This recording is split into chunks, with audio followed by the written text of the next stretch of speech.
first killer applications of blockchain. You can have a white paper and a Bitcoin address, and people will say, 把这个准入门槛降低，让大家都能进来。People would try to buy and invest in ICOs for the expectation of a high return. Can they get it? 割韭菜。That makes me sad. This new promising technology is just being abused by greed. We have a lot of work to do as an industry.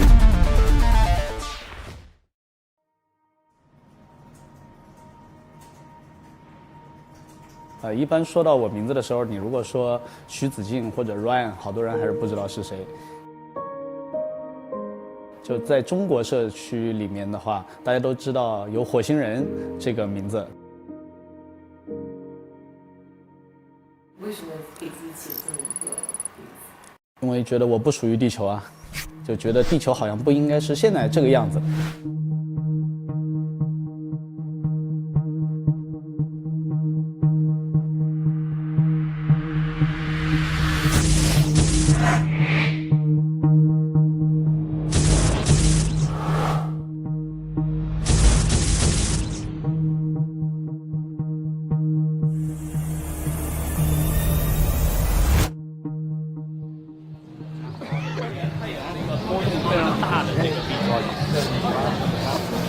2091年好像是金融危机后面一年，澳币的波动能达到50%一年的 range。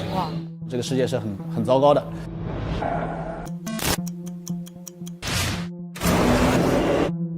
所以在基督教的神学里面有一个问题其实很难回答，就是如果上帝是全知全能的，他为什么创造出了这么一个糟糕的、痛苦的、充满了缺陷的世界？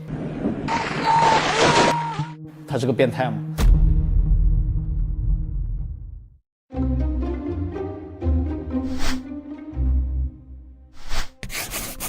有一个人和我这么说：“你这么牛逼，为什么你没钱呢？”就当时深深地刺痛我了。我想证明，就如果我想要钱是可以有的。钱是怎么产生的？怎么运转的？有一门非常冷门的学科叫奥地利经济学，就他提出了一种完全不同的架构，认为钱只是大家头脑的一种想象，为了让这个世界运行的更加有效率。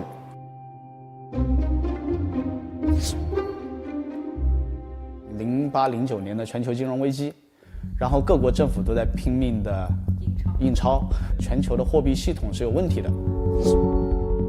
在没有比特币之前，我觉得我是一个赞成金本位的这么样一种思维。当我第一次看见它，并且做了一些研究之后，我觉得我已经变成它的一个 believer 了。Ryan Chu, also known as the Martian in the Chinese community, was born after 1985. Just over 30, he has already realized financial freedom that most people yearn for. He is one of the earliest Bitcoin investors in China. At first, he drew attention as an activist on social media, sparing no effort in promoting Bitcoin and blockchain technology, and persistently participating and investing in the industry. He saw this as his mission. The path he took embodies the ups and downs, the highs and lows of the entire industry. 你开始做点什么呢？是宣传它，是去买卖它，是去挖矿，还是你做了点什么？应该是这些事情都做过，所有人干过的愚蠢的事儿我都做过。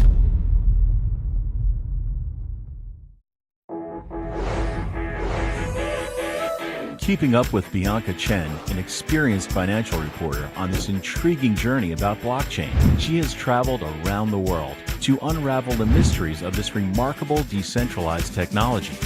We will be exploring stories that not only tell us about technology and finance, but also the human interests behind these fearless scientists, financiers, entrepreneurs, educators, and other industry experts. In the 10 years' time since Bitcoin's arrival, the blockchain industry has already transformed from a single white paper to having its own ecosystem.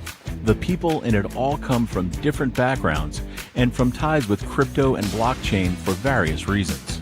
Everyone has a different approach to finding a unique path in the blockchain world. So what kind of people are in it? What stories are they eager to tell? This is Next Blockchain.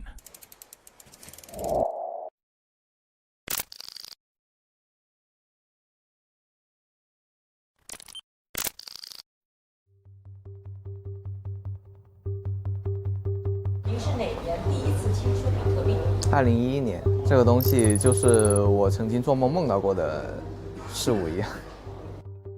我在了解到 Bitcoin 的1-2天之内，我就把自己所有的积蓄都投进去买了 Bitcoin， 平均成本当时大约是$10左右吧，会有好几千个。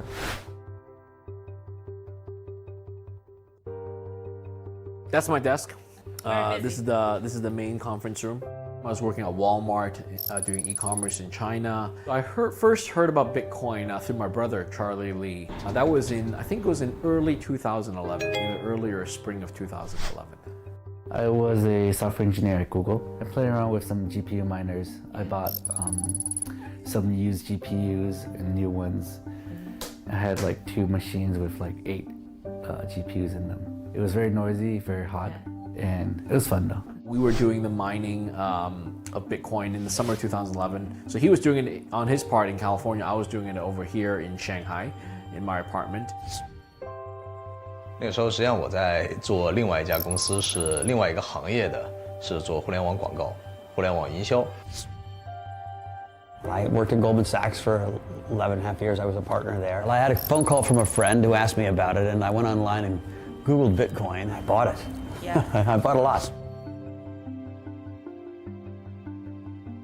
UNICEF as an organization works in 135 countries around the world and has more than 12,000 staff who are dedicated to solving problems for children. And these are problems of education, access to information and healthcare, and how people deal with the world after an emergency. So our first impression was that this could help UNICEF and help our team in the work that we do. Walking into the blockchain ecosystem, we'll have to go back to where it all started, Bitcoin. In the early years of Bitcoin, a small group of people discovered its appeal. They've gradually given Bitcoin its value through mining and purchasing, and some of them weren't thinking beyond that. They were wondering, what could they do with Bitcoin or even the technology behind blockchain? 你是怎么拿到你第一桶金的？最早期的应该还是挖出来的比特币的增值。你最多的时候挖了多少笔？最早期的时候？上万的比特币吧。那时候炒币炒得成功吗？我觉得不成功。我觉得在数字货币行业里面有一个是永远赚不到钱的，那就是炒币。我从来没看见一个人在数字货币行业靠炒币能赚到钱的。也许他现在短期是赚钱的，但是时间再拉长，一定是亏钱的。你当时亏了多少钱？我印象当时也亏的并不多，几百万人民币吧。就赚钱对我来说兴趣不大，但我很愿意去尝试那些没有做过的事情。就比如说怎么赚钱呢？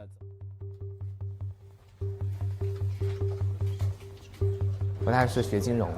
12年的时候接触到挖矿，不得不提到有一个网站叫 glbse.com， 它就意思是说 Global Bitcoin Stock Exchange， Enterprise 就可以到这个网站上去发售自己的股票，融资融 Bitcoin。而当时那个网站上所有的这些企业呢，其实大部分都是做挖矿的。那么因为挖矿呢，它是一个这个现金流特别恒定的活动，它会每天都分红。那么其实你可以对未来的这现金流来进行预测。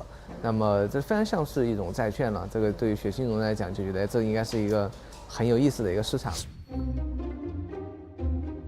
The original version of Bitcoin called for CPU mining so that anybody could join in and do it.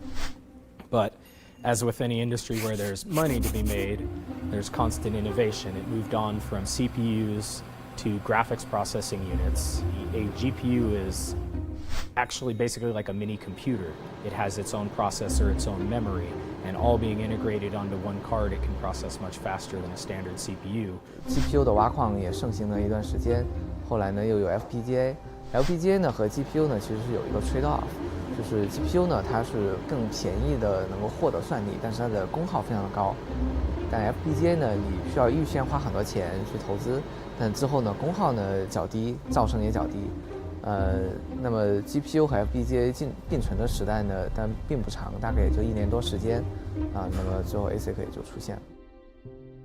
The Bitcoin market now is dominated by ASICs. That's an application-specific integrated circuits. Basically, these processing chips are built to only do one thing. All it is made to do is process the algorithm for Bitcoin. So they are able to take hundreds of these chips and put them in one machine, and the speed is exponentially greater than any other method. The first company that created an ASIC for Bitcoin is Canaan Creative. They make the Avalon series of miners. They produced the first, and it's snowballed from there. 2012年的时候呢，有一位创业者他的网名叫 Frat Cat 烤猫，那么他有在网上跟我交流，他提到实际上可以自己来做 ASIC 芯片来挖矿。那么其实经过简单的计算呢，这个应该是一个利润非常高的一个活动了。但当时他融的钱虽然非常少，但是也没有太多投资人支持他。那么应该是我和他一起，然后也经历了很多波折吧。最后也是通过 GLBS1.com 这种公开市场的这种融资，然后获得第一笔资金。到13年的时候呢，就也看到了整个行业竞争和它未来发展的这个动态变化趋势，就决定在13年的时候还是要自己来做 Bitmain 这间公司。当时我自己做了一个表格。大概统计了一下，应该全世界有25家的公司大概在做这个方向，或者说至少他们声称要做这个方向。但我们应该是在2013年11月份的时候，第一个把产品推向市场，而且我们扭转了整个市场一贯的模式，我们是卖现货，收到款我们立即发货，这个在行业当中应该在那个时候之前是没有过的。然后我们的产品的运行呢也非常的稳定。这就是13年11月推出的那款。对。Miner S1 就是第一批的。当时的话，矿工是一个什么态度？出了这么一款产品以后，当时很多人都对此表示质疑，感觉这好像又是一个骗子来了，是吧？然后呢，后来我们要进行一个这个 auction， 进行一个拍卖。当时一台机器大概2万多人民币吧，对。然后我们就拍卖成功之后呢，我们就迅速的发货。当然，过一段时间之后，他们就收到货了啊，然后全球就炸开了。这间公司果然是真的，他们居然不是骗子，对，居然能够把机器真的发出来。当时第一个这么一个型号的机器收到多少订单？当时的产量非常小，觉得好像一天就只能够做10架10台一样啊。所以当时是能够满足市场的需求的。对对对，我们应该是每6到9个月，当时就会迭代一代芯片。出第2代产品就是14年的夏天了，那么到了15年秋天的时候，10月份，我们推出了我们 S7的那代矿机，那代矿机应该是奠定了我们在整个行业绝对的这个领先地位。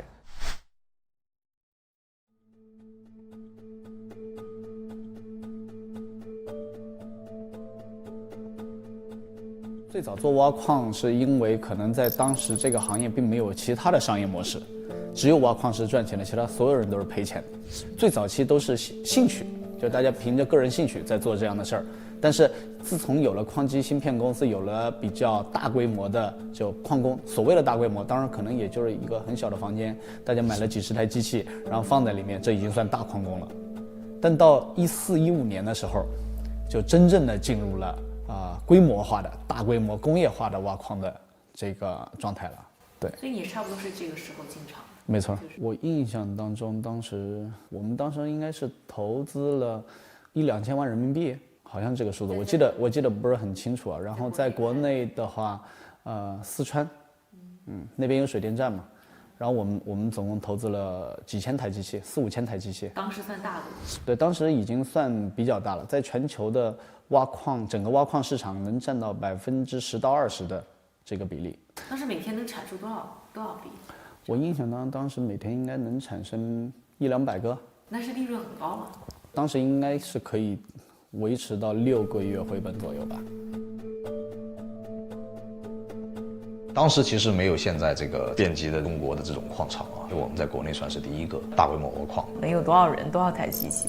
人不多，就几个人，但是呢，那个矿场可能是好几千平米，到现在的话呢，都是几万平米了嘛，对吧？当时我们做的那个国内算最大的那个矿场是有几千平米，然后呢，在里面放的那种体积不算太大的那种矿机的话呢，大概放了几万台。它一天的产量的话呢，当时就好几百个币。那就是印钞机呀。对。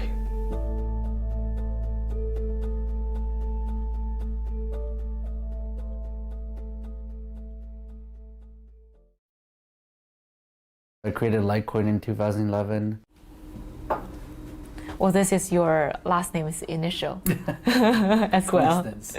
I was playing around with the Bitcoin source code and decided to kind of create my own coin. It was mostly for fun. The other reason is before Litecoin, there were about a dozen other coins. Let's see, there's a coin called Xcoin, there's a coin called Solidcoin, IOcoin. There were a few, but most of them were pre-mined.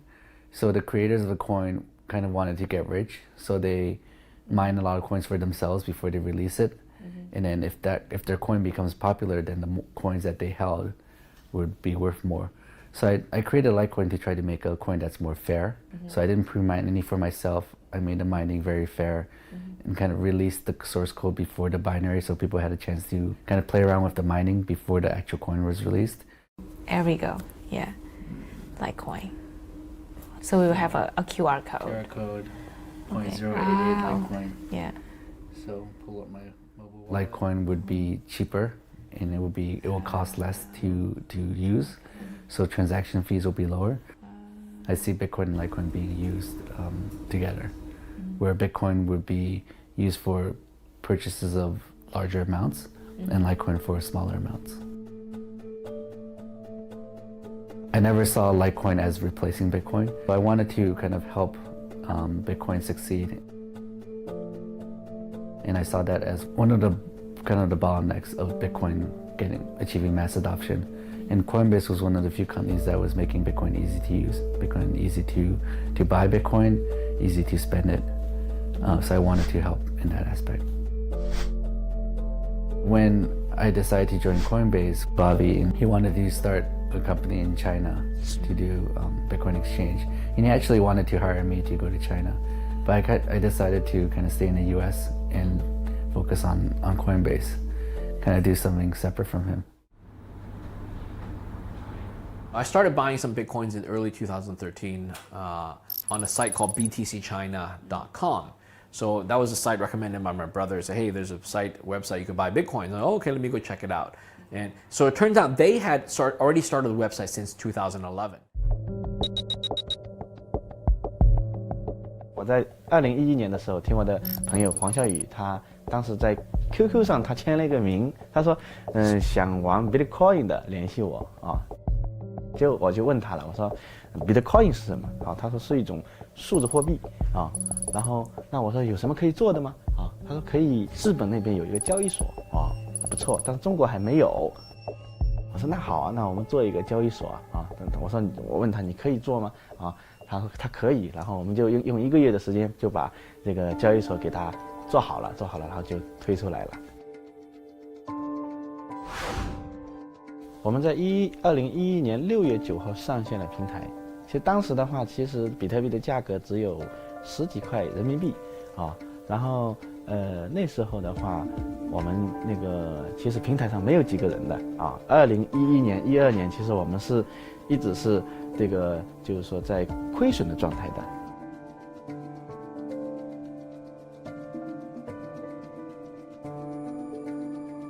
其实刚开始我们也是没有看懂这个东西的啊，然后我们只是说，做一个交易平台啊，然后那个就是我们赚一点钱就好了啊，其实也是很简单的想法啊，然后后面没想到这个发展出是这样一个情况吧啊。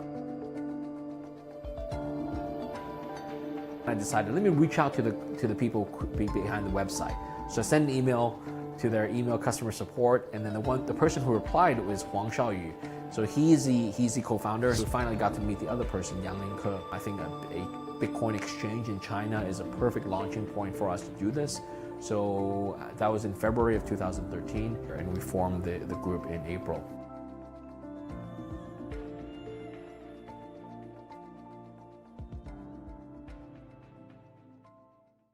比特币2009年被创造出来以后，它其实一直是一个极客社区里的玩具。但是到了2013年啊，比特币从极客进入了专业人群。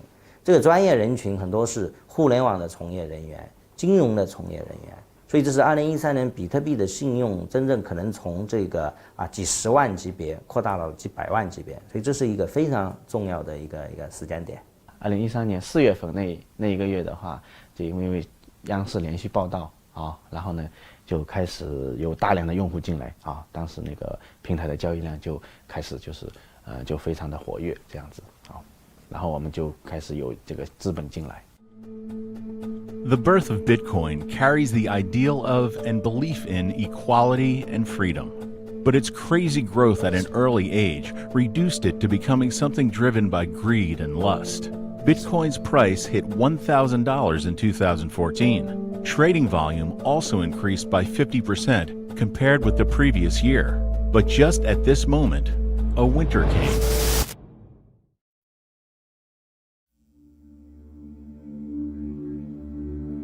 我还记得非常清楚，就是有一年就比特币跌到最低谷的时候，当时我们挖矿，即使挖矿都变成了根本就不赚钱。我开完矿机，每天挖的比特币都不够付电费。就当时大家真的是非常绝望。人民币的8000跌到了那个2-3000这样的一个阶段，再到14年底15年初，跌到了1000以下人民币。当时想过停机，但是我们并没有这么做。虽然停机才是就正确的，就是不亏钱的选择。14年的年底是最惨的，大家可以看那时候大量的矿工是关机，啊，像这个内蒙古的矿场基本上就全部都关了。整个很多矿场哀鸿遍野，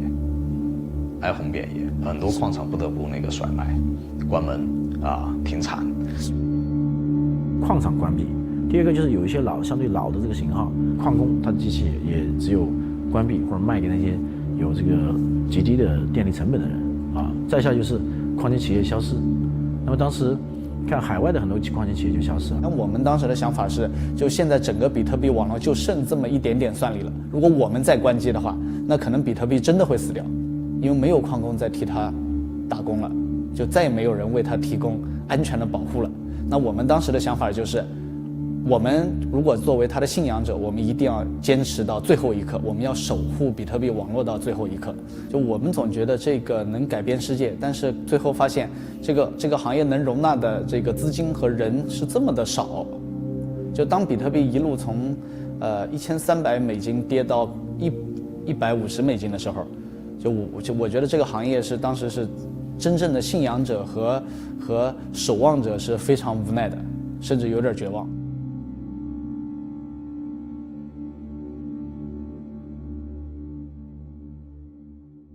我们的生意是非常波动性非常大的，坦率来讲就会受到非常严重的影响。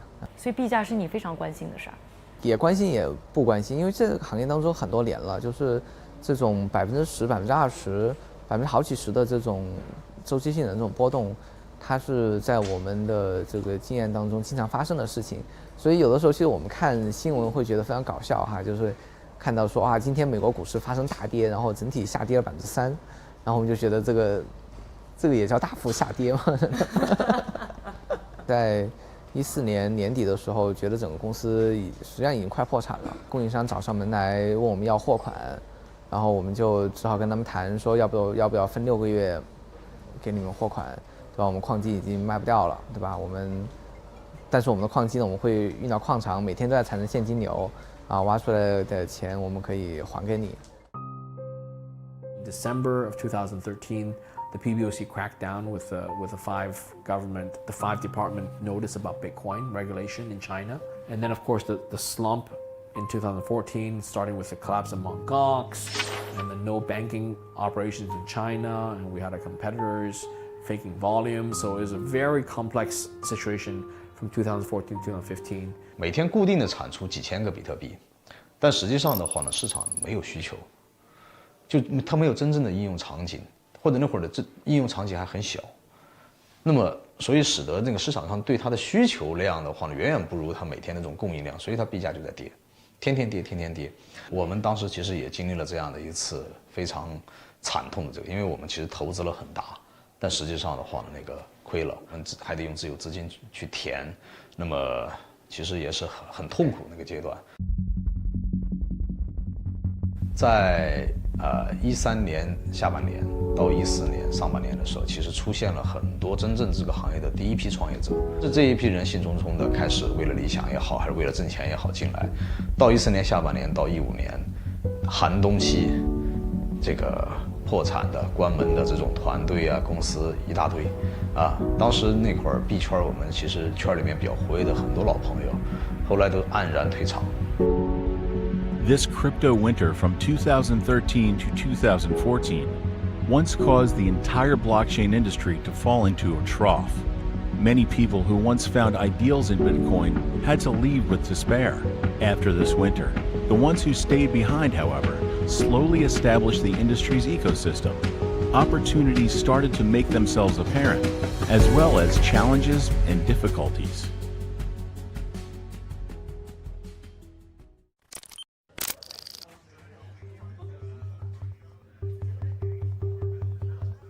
这边就是一个 blockchain center， 没错，目前我们这个 blockchain center 在全球已经开了得有10几个了。我们想做一个全世界第一家 IPO 上市的比特币公司，但实际上当时我们做 IPO 的时候还是太早，就监管机构和证交所还是认为这个商业模式风险太高。100 million USD per day 这个过程持续了2-3年。为什么会那么长时间？因为递交，然后被打回来，再递交，再打回来，来来回回，可能数不清了吧。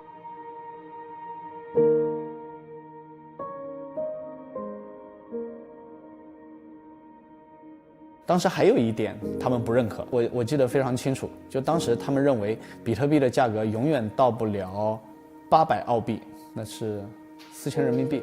14年他们做出了这么样一个判断。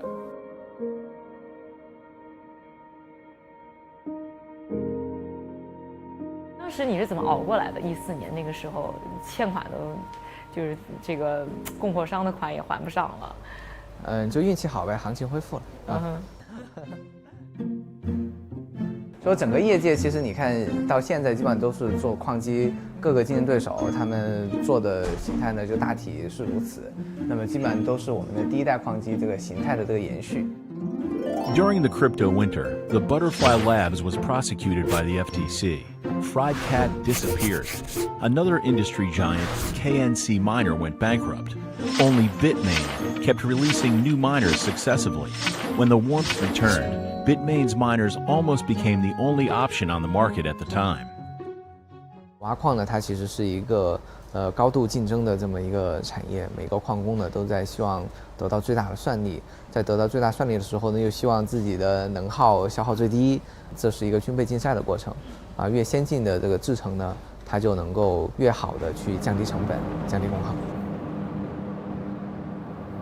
其实，在2013年到2015年之间呢，整个行业呢，他们都在同时追求2件事情。第一件事情呢是做最先进工艺，第二件事情呢是对芯片进行全定制的这个设计。那么 Bitmain 它的整个我们的创业团队呢，其实一开始我们是不会做全定制设计的，因为 Full Custom Design 这种技术呢，它是集成电路最古老的技术。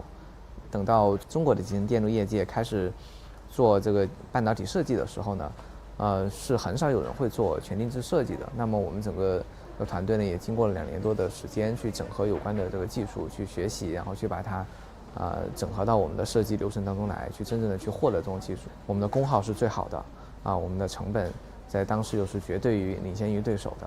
那么到了15年秋天的时候，10月份我们推出了我们 S7的那代矿机，那代矿机应该是奠定了我们在整个行业绝对的这个领先地位。听说好像现在我看到有人写报道说，每10台挖矿机呢就有1台是来自于比特大陆的。没有10台挖矿机，可能只有1台不是比特大陆的。哦，对对对。为什么一直就没有竞争对手，或者说没有一个可以较量的这么一个人？在集成电路的任何一个细分领域里面，我们发现多多少少都会出现这样的一个现象，因为这其实是一个规模效应非常明显的领域，就是当规模越大，我们就能够再投入更多的研发资源，我们就能够在每一个细节上面去做得比竞争对手更好。规模效应确实是在半导体领域里面非常突出的一个现象，这也是为什么我们看得到在半导体的很多细分领域，你去看几乎都是老大吃肉，老二喝汤，然后老三就不存在了。In 2017, Bitmain's annual turnover reached approximately $2.5 billion, making it the second largest integrated circuit design company in mainland China.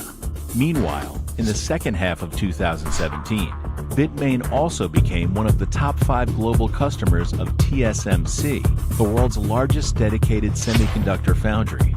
Some people joke that, regarding the commercial contribution to the semiconductor industry, artificial intelligence speaks loudly, yet still is no match for Bitcoin. In the technology business, for short periods of time, there can be one company that really takes a dominant role because they figure out a problem in a slightly more effective way than all of their competitors do. They got a small advantage in the race, but the compounding period of that small advantage, maybe it's a 2% advantage, but if you compound that, monthly, or if you compound that every couple of weeks, they outpace their competition very rapidly. And you can see it now in the hardware business now with Bitmain because they designed a 28 nanometer and then a 16 nanometer ASIC chip for Bitcoin mining that were a decent amount, but not a huge amount better in terms of power efficiency than their competitors. And because of that, slight advantage in their stride. 如果非要我说的话，成功的原因，我觉得可能是因为运气。在我们当时最早挖矿的时候，比特大陆并不大，就在行业可能并不是前3的这样的公司。就我们也并没有想到它能做得这么好。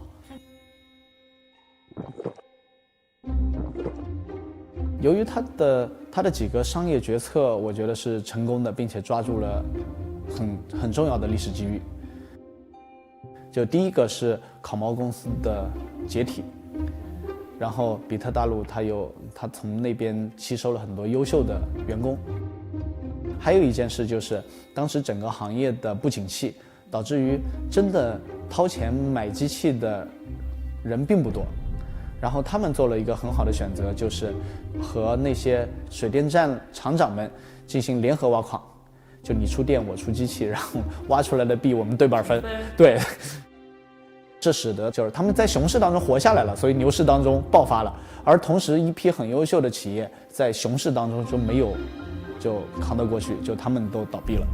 更重要一个因素就是第三是我们中国大陆市场非常的庞大，我们有庞大的人口基数，这是一个概率的游戏啊。如果你乘以一个很小的一个比例，那我们这个矿工群体都很大，这第一。第二个，中国过去的几年的基建投资非常成功，所以我们有非常快捷的这个制造体系，我们有非常便宜的这个电力系统，就导致整个中国的矿工，你可以看到今天车油的算力已经超过整个全网算力的80%。所以说背靠这么一个市场，那必然会成功，中间一定会有一些企业跑出来。所以我们看就是比特大陆这个在矿机市场上它的份额是超过了50%以上。去年的时候，比特大陆的营收就达到了25亿美元，已经利润可能和英伟达差不多了。是什么原因可以如此快速的增长？首先我觉得还是要客观的认识到我们公司的成长呢，它是整个blockchain 这个行业成长的缘故啊。因为我们卖的是挖矿机嘛，那么如果说这个币价上涨，那么显然我们挖出来的币就越值钱，矿工呢就越愿意投入到挖矿的这种活动当中。因此这种行业本身呢，它其实对我们的这个驱动这种推动的这个作用应该是最大的。那像英伟达这种，其实也在芯片行业也是一个巨头，它现在也在盯着这一块，你担心它的进入和竞争吗？其实本身我倒不是很担心，因为在任何一个细分领域，集成电路它都是需要长时间的这种积累的。NVIDIA 它的体量很庞大，但是它即便进入到这个领域的话，它也需要同样的时间周期去积累有关的这个技术。但是在这期间的话，我们又进步了。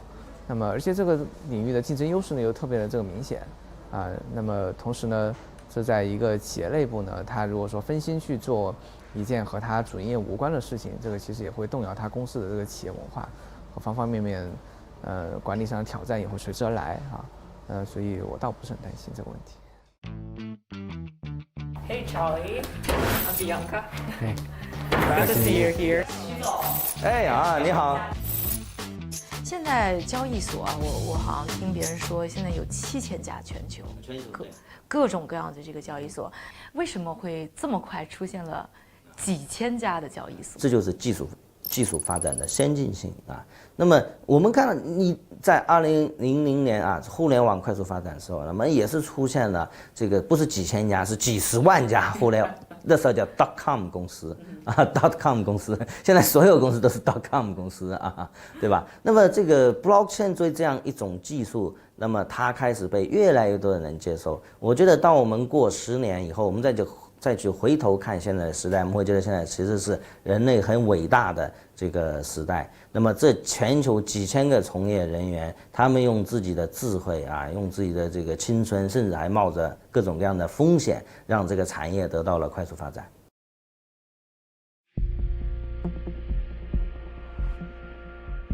Like mining, crypto exchange is also one of the earliest industries in blockchain. In addition to facing the same turbulent waves of price fluctuations, the exchange has to worry about its own security issues. In February, the world's first and then largest Bitcoin exchange, Mt. Gox, was hacked. 850,000 Bitcoins were missing or stolen, valued at more than $450 million at the time. It was considered the trigger to the later industry winter. Even that particular winter passed. This exchange industry nightmare has never faded away. Which area is the weakness? Bitcoin, the network is safe, but companies like Coinbase, they're a custodial service, right? So they hold Bitcoins for their customers. Yeah. So if you kind of break into Coinbase's vault, so to speak, you can steal the Bitcoins. People don't understand is once you have freedom of money, you have control of your own money, then you have to protect it yourselves. One of the best ways to keep coins yourself is to use something like a hardware wallet. It's cold wallet and it keeps it off of your computer. 区块链以及基于区块链上数字资产，比如比特币啊、以太坊啊，都是他们呢这个安全分为几个层次。那么第一个呢是它网络的安全。啊，那么因为你比特币和以太坊的区块链分散在全世界啊，互联网上有很多个节点，它的数据的备份可能有几万份、几十万份，那这显然它是一个更安全的网络。那么另外一个安全呢，它可能是在消费者啊，那么消费者的这个你在使用比特币的时候，你如何能够保存好你的密码啊？尤其是现在有很多这样的病毒和木马的情况下，你能不让你的密码被偷盗，那么是消费者安全。第三个呢是企业级安全。那么作为你服务很多消费者，你可能存储了更多的这个数字资产，你如何保证它的安全？所以安全其实有很多人一味的说啊，比特币很安全，它比银行更安全，或者说比特币不安全，你看它出现了某家公司啊 ，Mt. Gox 被黑了，那么其实都是不对的。其实我们还是不断听到有交易所被盗，比如说日本的、韩国的，今年啊，那你觉得整个行业在这个问题上做的到底好不好？我觉得是因为我刚刚讲，就是说企业级安全的技术其实还在不断的发展。那么很多新兴的交易所，它可能这个基于没有经验啊，也许是其他原因啊，所以就出现了这些故障，这个也是难以避免的。但我相信随着这个行业的发展，随着这各种安全标准的建立，那么它技术是能够保证数字资产的绝对的安全的。 Before I joined Coinbase, I talked to the founder Brian. And I asked him, like, what's the worst that can happen? And he told me, like, the worst is if the coins got stolen, right? And that's like a company-ending event. And that's kind of something that we focus really hard to prevent. We spend a lot of effort and money on hiring and building out, like, good security practices and a good security team to focus on that. Did anyone try to hack? We've had issues with people like trying to attack Coinbase, whether it's like a DDoS attack or like a phishing attack. We've definitely gotten a lot of attacks. I mean, Coinbase was a huge target. According to statistics, there have been 56 attacks on cryptocurrency exchanges around the world since 2011, bringing the total loss to $1.63 billion. In January 2018, Japan's second largest cryptocurrency exchange, CoinCheck, was attacked by hackers, causing the exchange to lose $534 million in digital tokens. It became the biggest theft in cryptocurrency history so far. However, 3 months later, Coincheck's almost bankruptcy fate was changed by a $34 million acquisition deal with Japan's third largest online brokerage, Monex.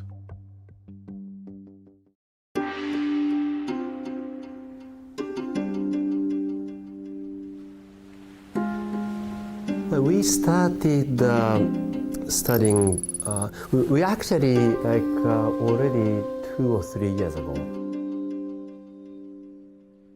you say, experimented the technology of blockchain. So we kind of have a familiarity to the blockchain, and also starting about 1.5 years ago, it was October last year, we officially announced we would be in the crypto business. Why were you interested in hacked exchanges? Crypto business is really one of the biggest applications of blockchain as of right now. Okay? So it's very important to have a crypto exchange, in a sense, not only as a money-making business, but also to be a part of the blockchain kind of scene. It's very important. The Coincheck got unfortunately hacked, but they have engineers. They have close to 2 million customer base.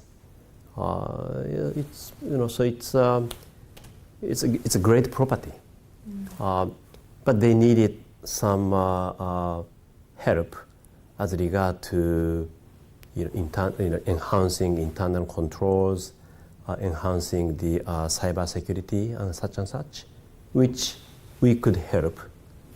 So we thought it's a good kind of marriage.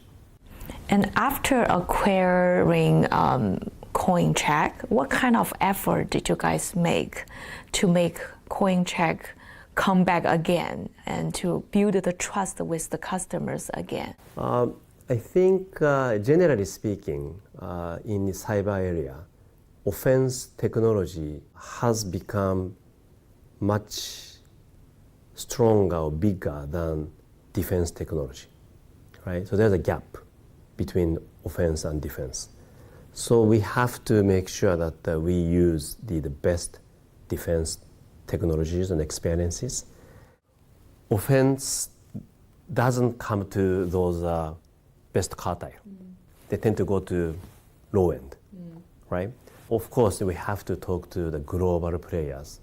We can't realize that just dealing with Japanese players. So we talk to global players and working hard every day.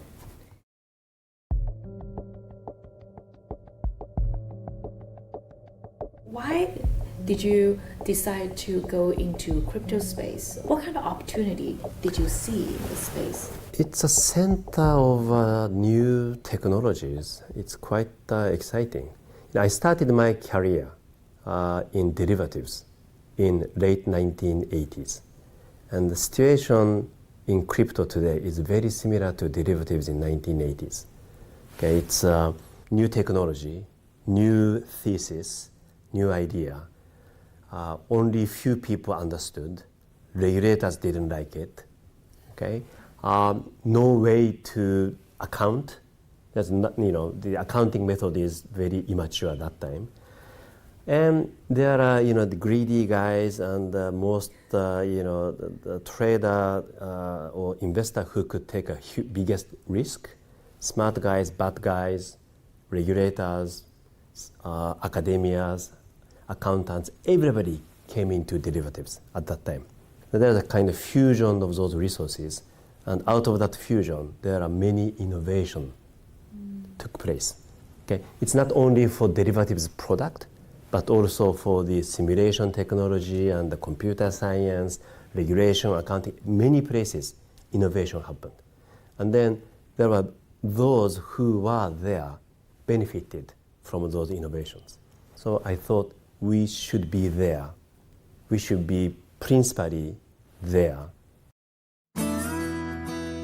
If the first breakout of the Bitcoin price in 2013 gave the general public an opportunity to get to know Bitcoin, it was the sudden increased interest in the technology behind Bitcoin in 2017 that truly brought about an overall rise in the price of cryptocurrencies, thus becoming a new type of financial phenomenon.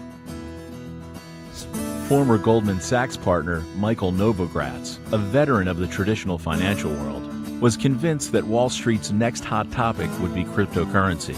He made a high-profile comeback in the game and founded a full-service cryptocurrency merchant bank, Galaxy Digital.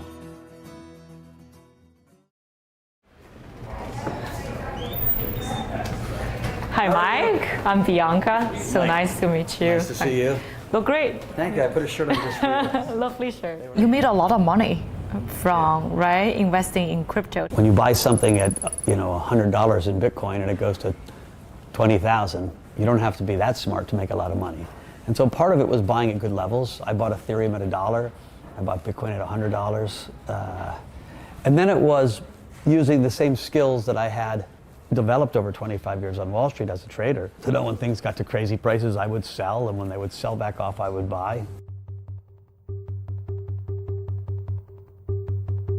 What's your return like? A lot. Yeah. A lot. I actually made a lot of money, but in my initial stake was, it's probably 100x.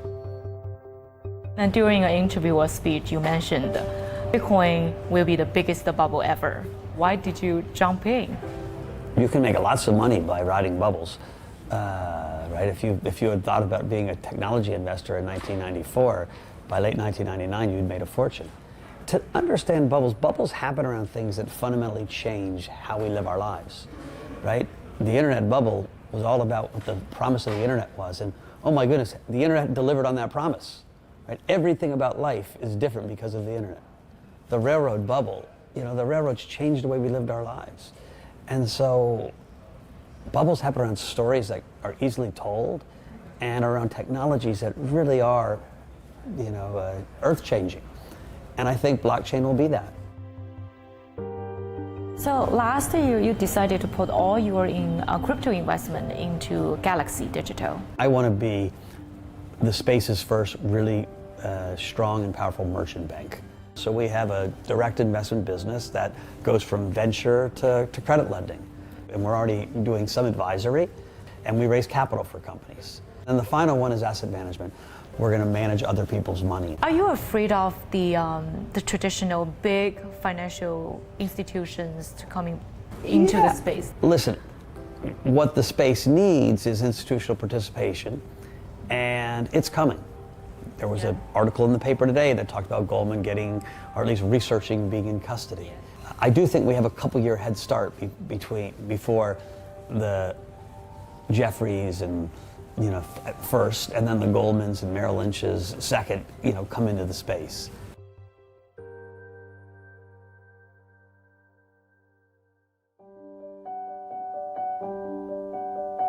From being limited to a group of geeks in the beginning, to attracting talents from many industries, especially finance and technology, the blockchain circle has been evolving all the time.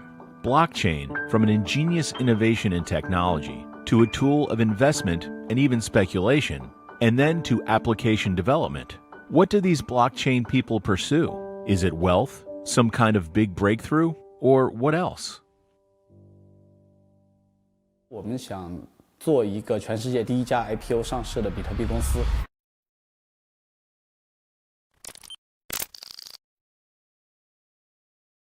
That's why there's a risk of putting the exchange in Digital X is something I don't think Digital X shareholders will appreciate is if a hack happens. 在讨论完公司的业务模型之后，我们觉得就挖矿这件事情是最容易获得主流机构认可的。自从有了矿机芯片公司，有了比较大规模的就矿工，就挖矿这件事情就变成了一个商业行为了。但是应该说，这个挖矿这件事情还是有利润，对吧？有增长。那有没有帮助你做 IPO 这件事儿呢？监管机构和证交所还是认为这个商业模式风险太高。我印象当中可能数不清了吧，2-3年的时间，想想就不停的交材料再打回来，交材料再打回来，经常有希望，然后又经常极度失望。为什么这件就是 IPO 这件事你这么执着？我觉得当时就是怄了一股气，就想证明，因为有太多人说我们在做，对我骗子是做传销，那我想证明的就是，那我们如果做的这件事情能够被主流监管机构所认可的话，那我们应该可以证明给所有人看，这个行业是一个非常正常的行业。就其实这也是个非常渺小的想法吧。Hello. So let's meet Jenny. Hi Jenny, nice to meet you. Jenny. Alan. Nice to meet you. 你刚才已经听他说你很多故事了。那肯定都是不好的歌手。你怎么聊一下，聊一下，开心啊！然后这个更有意思，这个。2013 and also running meetup events since then. And then that's how we met Ryan. Ryan came to our meetup and then... In which year? In early 2014. Okay. Yeah, and then Ryan jumped on board, says let's do something big. That's how we met each other. Yeah. The Martian's dream was to be the first listed Bitcoin company. It might seem astonishing a few years ago. Fortunately, he met his partners Sam and Alan in Australia. At that time, these two had already earned a reputation in the Australian blockchain world by doing arbitrage business. Arbitrage is all about taking market inefficiencies that exist across multiple exchanges and then buying and selling at the same time, low and high. We have been considerably successful when in 2013 making around about 40% return monthly on our investment. That's a lot of money. Yeah. So why do you need someone else to help you? Ryan said, hey, look, there's a great opportunity. It's called Bitcoin mining. And back then, because there were very few competitors in this space, we did the maths and it turns out to be quite profitable. So that's how us three got into bed together, not literally. Ryan, Mars, everyone in China knows him, very, very famous. Sam is one of the earliest organizer in Australia. Wow. So very influential in Australia.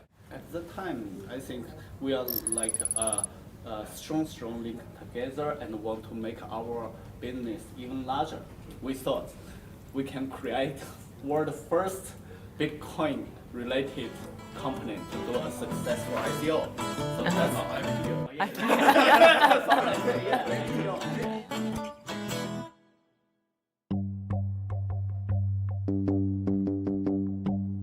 That was our original office. This was where the international BTCC company was. How big was the team? It was about over 100 people, just 100, 120 people. And yeah, we're not a bank. We don't have a banking license. But if we want to do it, we probably need to get a banking license. But yet, the banking commission, they won't give us a banking license. So it's this very awkward situation where we're trying to do it the right way. We're asking what the right way is, but they won't teach us how, nor will they authorize us to do it, right? Whether it is the Martians' IPO dream or BTC China's persistence in applying for a banking license, a large number of blockchain practitioners' efforts were not simply for commercial gain. Many of them were expecting one thing to happen, that is, getting accepted by the mainstream. Well, I said in the press conference in April that CoinCheck would target to the IPO because in the context of that I thought that CoinCheck or crypto exchanges are going to be put more like a bank type of regulation. So it's like a bank, bank with a safe, big safe, right? So that it is natural to think that crypto exchanges are going to receive more like a bank type of capital requirement or regulations. And if that is the case, it is better for someone like CoinCheck to have access to public capital market to always be able to strengthen the capital base. So in that context, I said, the CoinCheck would think about doing IPO. Money laundering, like when you deal with real money, with fiat money, government money, there are a lot of rules. At one point, BTC China had the world's highest trading volume. That was in the end of 2013. And then shortly after, Mt. Gox closed down. And plus, we realized later on, years later, that turns out trading volumes can be actually fabricated, because it's just a company telling what the trading volume is. So there's no hard way to prove it one way or the other. And then there's a lot of market makers. You could trade with yourself, left hand, right hand. 澳洲的金融监管机构不认为数字货币是资产，他们认为这个是不可以放进一个公司的叫财务的报表里面的。但如果不能放进财务报表里面，那我怎么才能说我公司正在每天赚钱呢？而不是天天把机器放在那儿，天天烧着电，然后什么都没发生。就在这一点上，我们和金融监管机构进行了反复的沟通，可能就是很单纯的觉得我们是对的。I think all regulators, the US regulators, the Korean, the Japanese, the Chinese, the crypto market just jumped up on them. They didn't see it coming. They didn't see it coming because regulators don't come from grassroots. They come from institutions. And so they were behind the curve. They were doing what regulators are supposed to be doing, is like, can I understand the space? Can I make sure I'm protecting the investor that comes into it? And I think there was a lot of catch up to do. Yeah. Everywhere. You mean for the regulators? For the regulators in general. That's why like a lot of them said, stop. Let us catch up and then we'll let you go again. Or they said slow. And they're getting there now. I think in almost every country we look at, the regulators are running up the learning curve. And I think it's a good thing for the system. After many twists and turns, Galaxy Digital finally began trading on the Toronto Stock Exchange on August 1st, 2018. Will The Martian and BTC China's stories have a happy ending as well? Was that easy to get listed in Australia? Regulators were not ready at the time. We were able to build the relationship necessary to have them understand the ecosystem properly. We have to thank our lawyers and also our supporters in participating in that journey.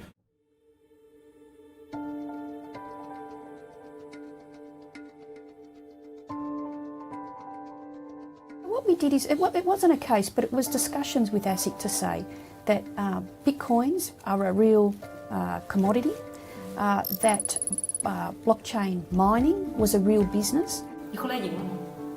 我们赢了。你们赢了？对，最后引导了整个澳大利亚对现有的数字货币的立法和规范，就在整个澳洲形成了数字货币的一个税收法案和它的一个资产认定方案，以及数字货币可以放进上市公司的资产报表里面做审计。We had to do in order to get them to not hold up our prospectus as part of the IPO, and we eventually achieved that. We were the first to go to ASIC and say, this is what we want to do. So in some respects, we were the trailblazers there. So that was a very good process to go through, and where it got us to was it resolved 99% of the issues through that dialogue. As it turned out, the stumbling block they had in terms of demonstrating the value of these assets was something that they effectively overcame as effectively 6 months after the incident. With the increase in prices, they overcame that concern.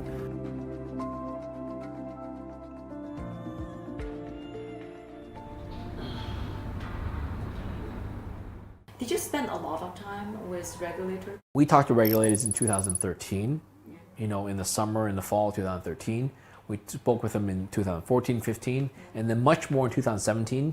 There was a big push for regulation in early 2017. January, we had lots of conversations with regulators, January, February, March. And then at one point we thought we were going to get the license. We really thought we were. We were this close to getting the license for operating a Bitcoin trading platform in China. Very, very close. Yeah. Up through July, August, we thought we were this close to getting an exchange license, a trading platform license. And when we think that, we really had confirmation from the regulators and so on. We thought we were very close. They gave us confirmation. In 2017, more and more people started to realize the value of Bitcoin. Apart from startups, many large companies also started to explore the possibilities of blockchain applications. Even many governments have started blockchain tests. The mainstream gradually began to embrace this technology behind Bitcoin. However, good times didn't last long. Some governments soon put forward strict regulations to deal with the huge wealth bubble created alongside cryptocurrencies. It wasn't until September that all of a sudden it's a 180-degree turn.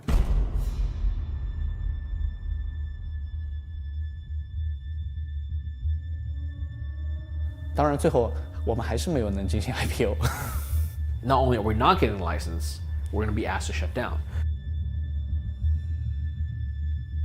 It was. I met with them on September 12th. I went in with my colleagues and we met with them, and they said that's the plan. That's when it was a shock. It's like, what? Is this serious? And they say this is serious. This is real. Unless we want to face the consequences, which we didn't want to face any criminal consequences of that. So, by the way, they did bring in the police and the Gong'anju and all that. So they were serious. They were serious that if you don't, do the right thing. It's not about following the rule. If we don't do the right thing.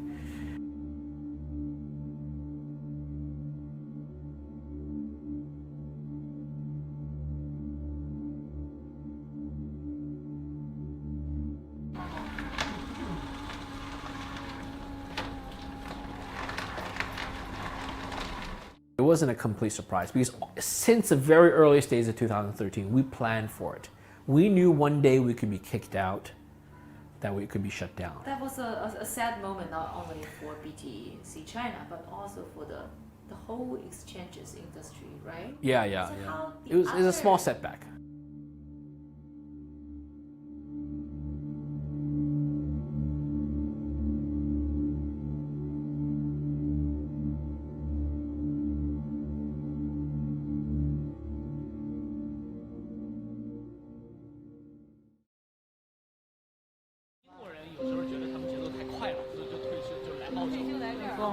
Cheers. 从去年开始吧，我逐渐的修正了自己的想法，因为我觉得如果我们这个行业区块链行业就是为了颠覆现有的整个金融系统的话，那我觉得主流金融机构认不认可我们根本就不重要，就我们自己能够认可自己，那这才是最重要的。就如果证交所不让我们公司的股票来上市的话，那我们会自己创造一个股票交易所，然后帮助那些不能够在股票市场上交易的公司，让他们的价值能够得以流通。所以我觉得就我的思想也经过了一系列的转变。现在我觉得我们的存在就是因为主流金融机构的效率低和傲慢，他们阻碍了这个世界的创新，阻碍了很多的小企业家他们想改变世界的梦想。区块链应该就是帮助每一个有梦想的人完成他们的梦想，通过金融更有效的金融系统。就从此之后我的想法就变了，我觉得上不上市 IPO 成不成功一点都不重要。如果这些银行和交易所不改变的话，如果全球的金融监管系统还是现有的这样的效率低的话，那么如果他们不改变，我们就来主动的改变他们。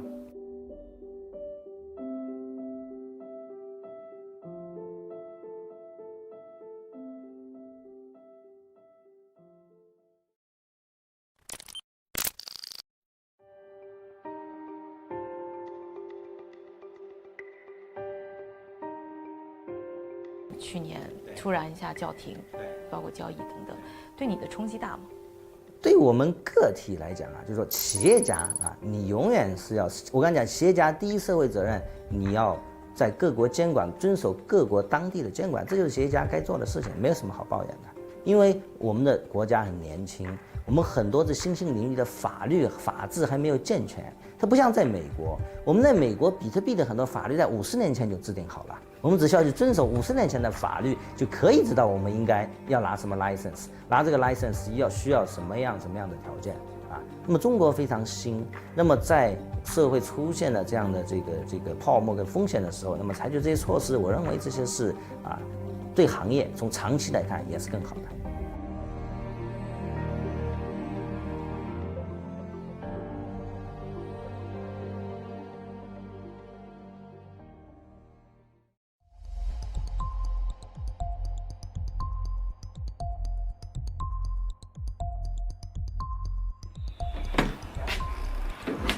Hey, Hello. hey. Very nice meeting you.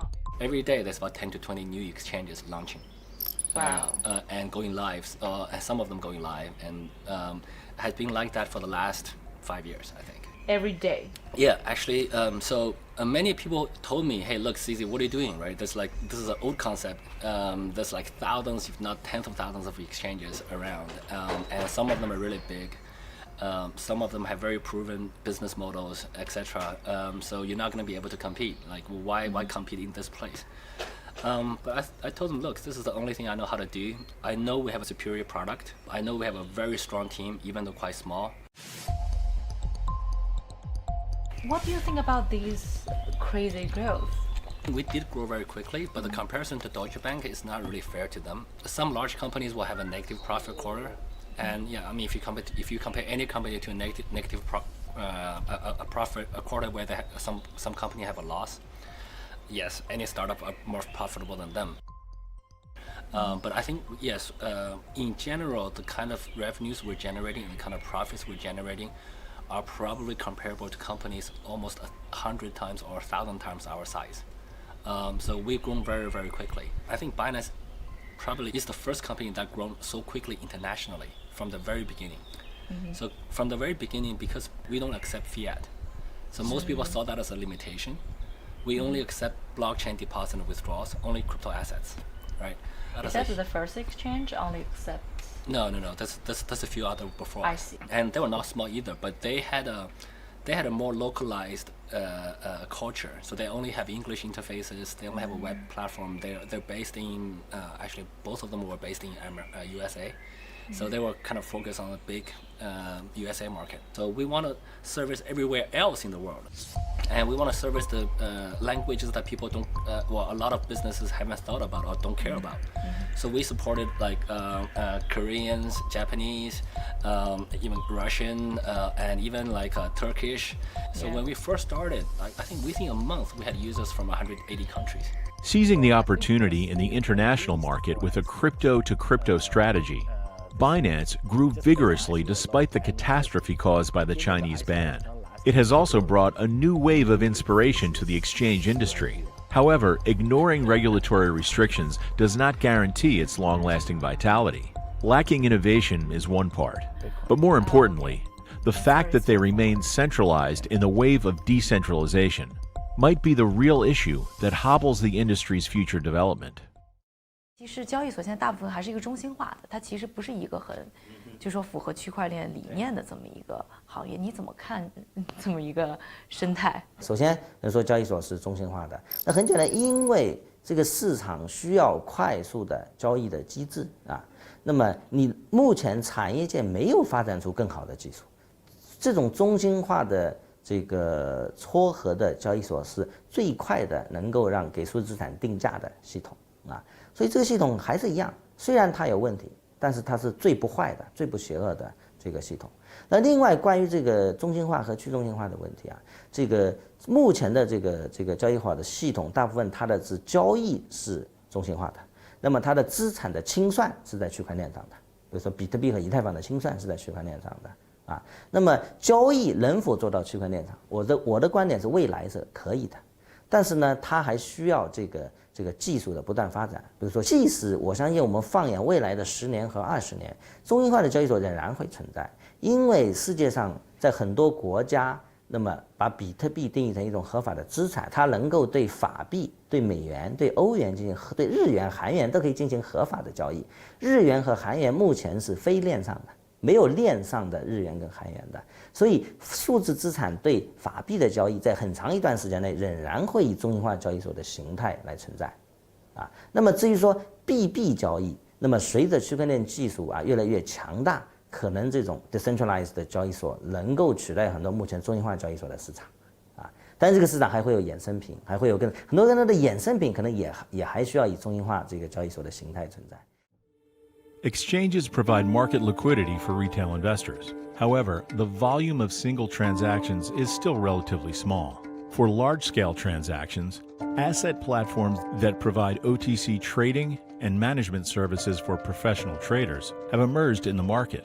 Many times, the demand for OTC trading has even surpassed that of exchanges. one of the world's leading cryptocurrency startups, Circle, has also launched a global OTC crypto desk, Circle Trade, which now moves over $2 billion each month.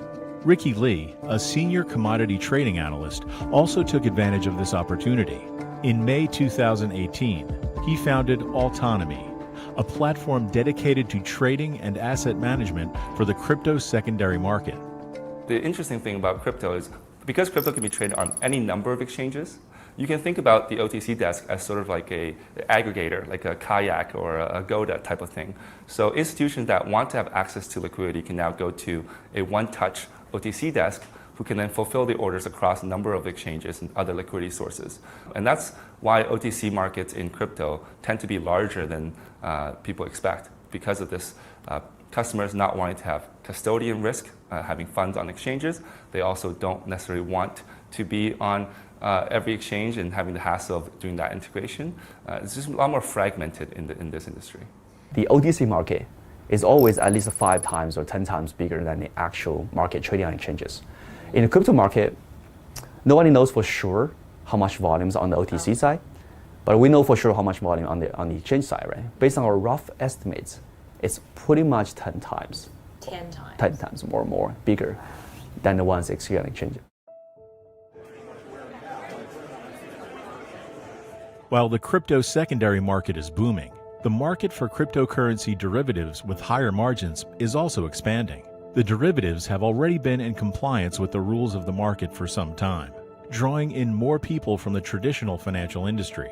According to data released by CME Group in October 2018, despite the current downturn in cryptocurrency spot trading, Bitcoin futures are growing continuously in both CME Group's daily average trading volume and open interest.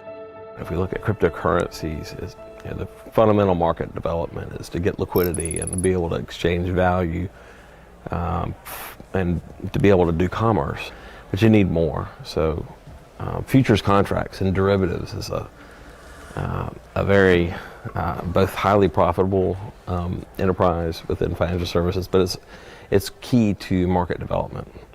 It was that next step in the evolution of cryptocurrency, the crypto economy, everything from supply chain to every business and actually every person has contracts all around them.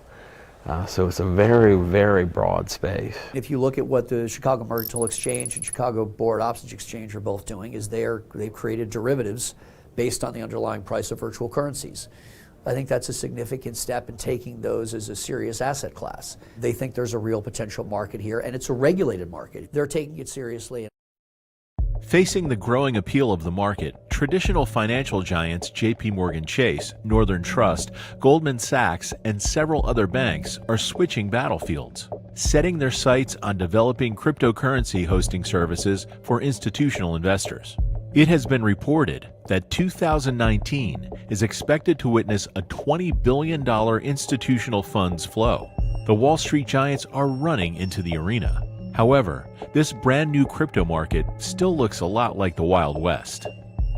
Crypto is like lacking of infrastructure, lacking of pretty much everything. In terms of secondary market, is either exchanges facilities and the professional trading services, which like what we do, and also the level of sophistication of the traders in the market are pretty much all at a very, very nascent stage compared to the traditional financial market. Institutions, with those guys' size, they will never actually be able to trade themselves or basically go on the market and build the infrastructure to do themselves.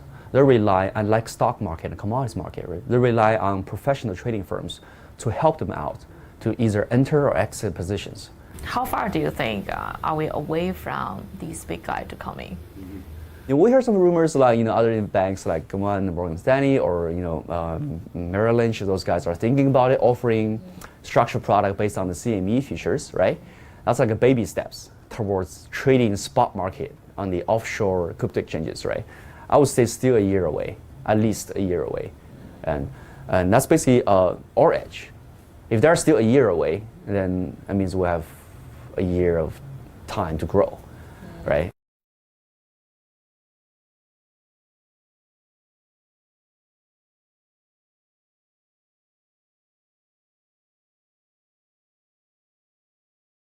The CFTC, which is the Commodities Futures Trading Commission, which regulates derivatives markets, so swaps and futures and other derivative financial products based on underlying commodities. They came out in, I think, 2015 and classified Bitcoin as a commodity. And then the anti-money laundering regulators, FinCEN, classified Bitcoin as a virtual currency. And then the SEC has thus far said that Bitcoin doesn't seem necessarily like a security, but they could come out and say that it's a security at some point. It can be a property, a commodity, a virtual currency all at the same time without there being conflict. Besides introducing a new asset class of cryptocurrencies, digitization seems to have brought about new opportunities for the entire traditional financial market as well. A lot of people have started to tokenize existing financial assets, and the STO, or security token offering, is becoming increasingly popular. In August 2018, T0, a blockchain subsidiary of Overstock, one of the top 10 online retailers in the US, announced the successful completion of its preferred security token offering that is fully compliant with US laws and regulations. More than 1,000 investors worldwide piled in, raising $134 million. The industry is waiting to see if the rise of security tokens will instigate the next round of development in the crypto financial market. Over 4 years ago, we became the first company over $1 million to accept Bitcoin. And we created T0 to be basically the intersection of blockchain and Wall Street. I think we're ahead of everybody in the world on creating a blockchain capital market. What do you think about the regulation risk? I actually think it's needed, and it should be regulated. The more the SEC focuses on that stuff, the more people have to do security tokens. Well, what we have been building is security tokens. We did the world's first private blockchain security, a bond. We did the world's first public blockchain security. It's OSTK.P. It's trading today. I think you're going to see securities tokens starting in the next few months. There's industries that want to tap capital markets in new ways. There are new ideas of what can be securitized. The idea of tokenizing things opened up the imagination. I could see in the biotech space having really cool security tokens. Definitely it's coming to the real estate space. Bitcoin's been around for what, 9 to 10 years now. In a way, you could say it's stood the test of time, but the core concepts of tokenization and decentralization and everything we're learning from those, I think will continue to define and evolve our services.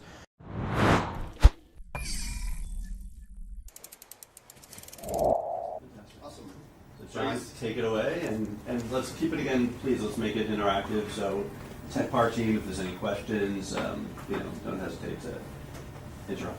Absolutely.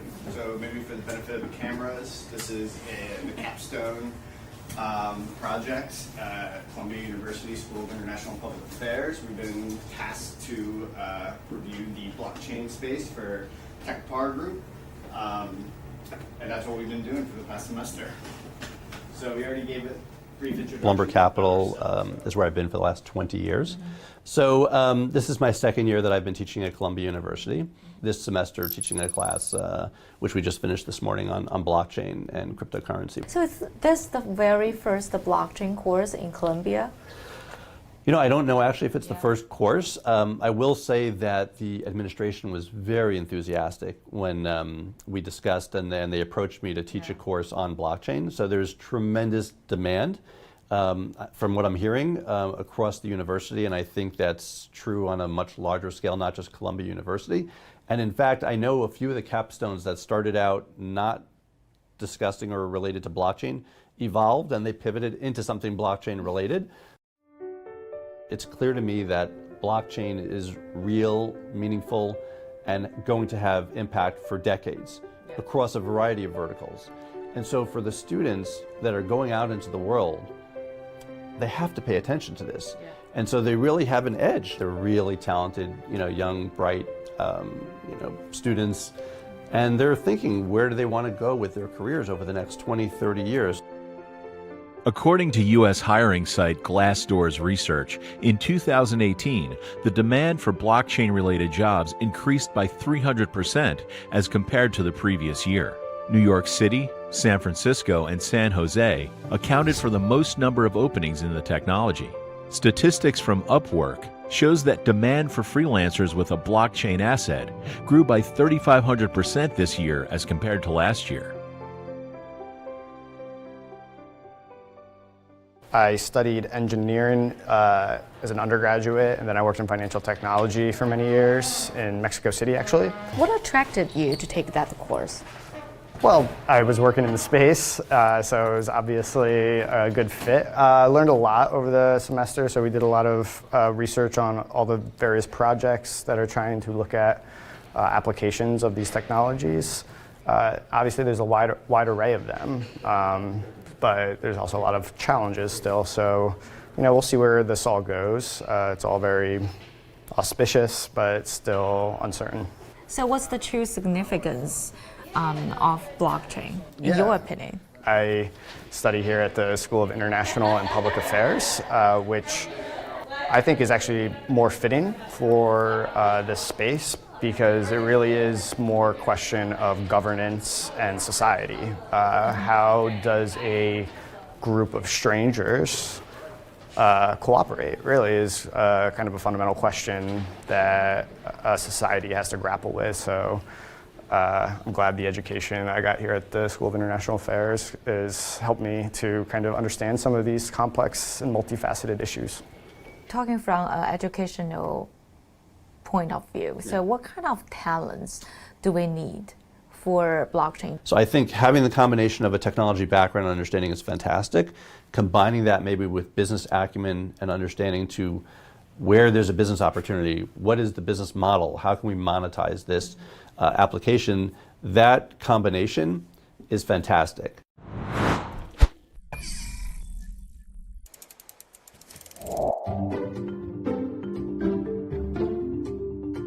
大部分其实在blockchain 的这些投资啊什么，其实跟澳大利亚关系很大。那时候怎么会想到说是要到澳大利亚来做这样的发展？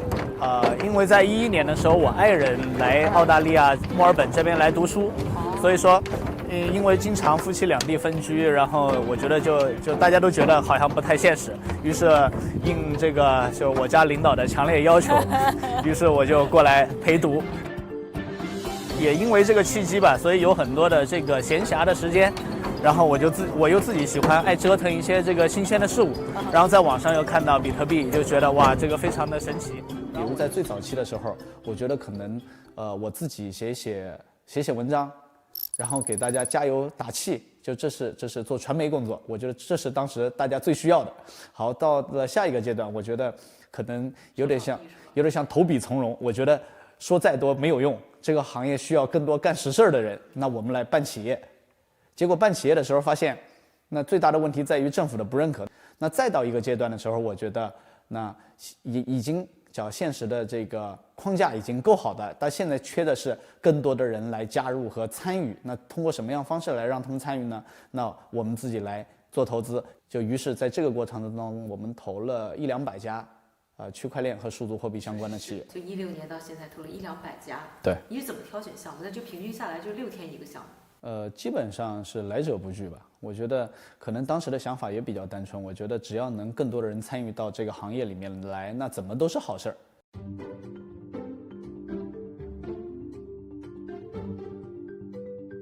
We invest in companies that help incubate projects, such as DigitalX, the world's first listed company. And also acquiring other listed entities and to work with the government closely and to help go through those listed entities to help other companies to do ICO and to do things in the more legitimate way.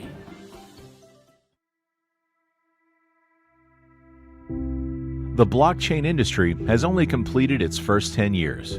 For an industry, 10 years is not a long time. But up to now, these blockchain people seem to have experienced the ups and downs that other industry practitioners may experience throughout their entire career. They've lived through every kind of high and low and all kinds of splendors and hardships. No matter whether they are riding the whirlwind, controlling wealth, departing quietly, or losing all their reputations, no one seems to remain in any one area for too long. In the future, Their fate and the prospects of the blockchain industry are still unknown.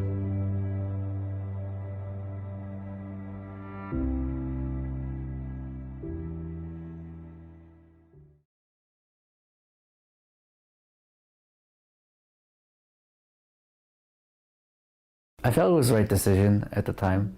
Yeah. I still think it was the right decision. I think in hindsight, if I knew that was like the high price, I might not have sold, which is ironic because I know that because that was a high price, I would get a lot of hate for it, because people would feel like I sold out at the high price. So I was hoping the price would just keep going up so that at least people wouldn't like think too much about me selling. Do you have any moment like you feel a little kind of regret of doing that? So it actually felt good after I sold it because it was kind of weighing on me at the time. I felt like I didn't really need to hold Litecoin for me to be still passionate about making Litecoin successful. Because I created Litecoin, it's kind of like my legacy. So money wasn't really a driving factor for me. So I decided to kind of remove myself from investment in Litecoin. I still use it. I still have a little bit where I use it for payments, but I'm not invested in the price of Litecoin.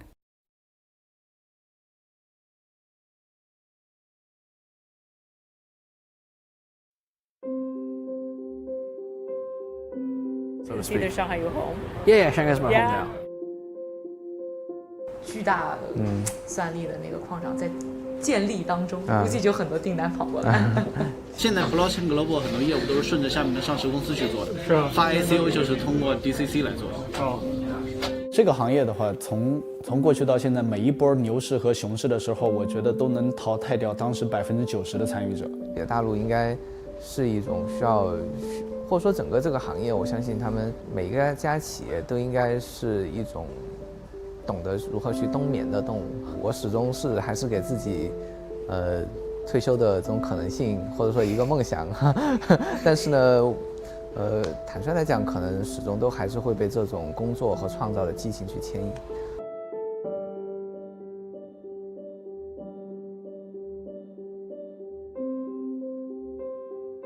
This is a new field. We're making a big bet that in the future we're going to make a fortune.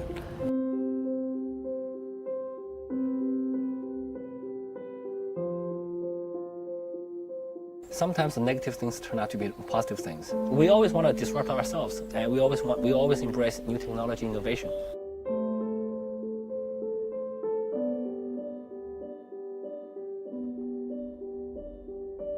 其实我是比特币的始终还是比较坚定的看好这个行业的发展，所以在这个行业的话呢，其实继续积累，一定会有这个发展的这个重新起来的时机。I'm very, very happy that we were the world's longest running Bitcoin exchange, running for I think over 6 years, 6.5 years almost. In the next few years, we're going to see a lot of the applications that already exist really start to kind of become more mature and scale up, and some of them grow to start reaching large numbers of users. I think that being able to engage the larger kind of cryptographic and crypto communities will be really helpful to us in the future. And the idea of creating these public goods that can both create business but also serve humanity is a relatively new idea, maybe in the last 50 years.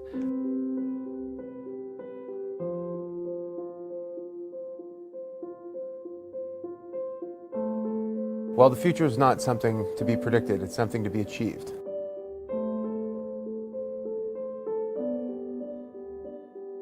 在这个行业里面，还持续的，不管是投资也好，创业也好，我觉得都是真正的信仰者。这个行业就是因为它的不确定性，然后让我们这样热爱冒险、热爱尝试的人，才有了更多的发挥的空间。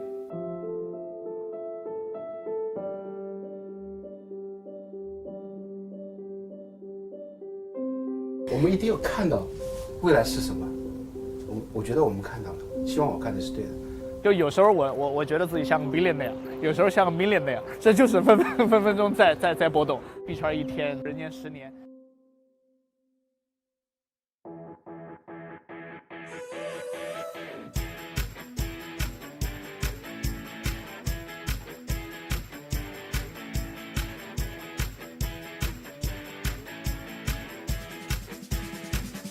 I should not be looking at you. I should be looking there.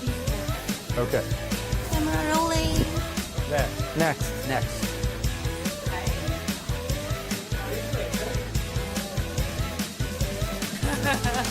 Nice to meet. 可以了。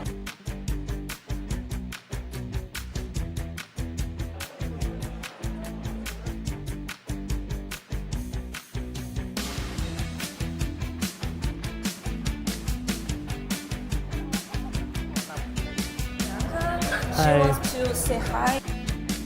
Hi.